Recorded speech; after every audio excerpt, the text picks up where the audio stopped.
বুধবার সকালে হায়াত ভবনে সাংবাদিক বৈঠক করে নির্বাচনী স্লোগানের সূচনা করেন প্রদেশ কংগ্রেসের সম্পাদক আব্দুস সাত্তার। লড়বে বাংলা, জুড়বে ভারত, জিতবে ইন্ডিয়া। লোকসভা নির্বাচনের জন্য জাতীয় স্তরে কংগ্রেসের এই নির্বাচনী স্লোগান তৈরি করা হয়েছে বলে জানান প্রদেশ কংগ্রেসের সম্পাদক আব্দুস সাত্তার। মালদা শহরে বিএস রোড এলাকায় হায়াত ভবনে তিনি জানান, বুধবার থেকে মালদার 2 লোকসভা আসনে এই নির্বাচনী স্লোগান প্রচার করা হবে। চলবে ন্যাশনাল এক সংস্থার হচ্ছে প্রধান, যিনি 2021 সালে দায়িত্বে ছিলেন, যিনি বলেছিলেন বাংলা নিজের মেয়েকেই চায়। আজকে তিনিই বলছেন বিজেপি সব থেকে ভালো রেজাল্ট করবেন।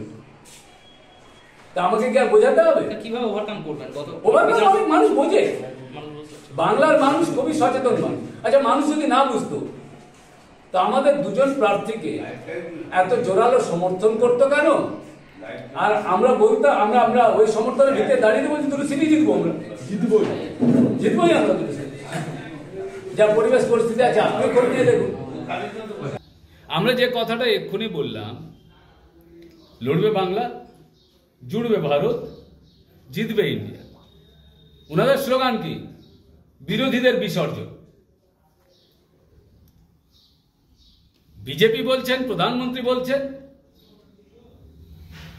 কংগ্রেস মুক্ত ভারত, বিরোধী মুক্ত ভারত। সারা দেশের ক্ষেত্রে বলছেন। রাজ্যের ক্ষেত্রে আমরা কি দেখতে পাচ্ছি? আমি আসার পথেও দেখলাম বিরোধীদের বিসর্জন। তাহলে থাকবে নাকি? ডেমোক্রেসি থাকবে কি করে? গণতন্ত্র থাকবে কি করে? মালদা টুডে।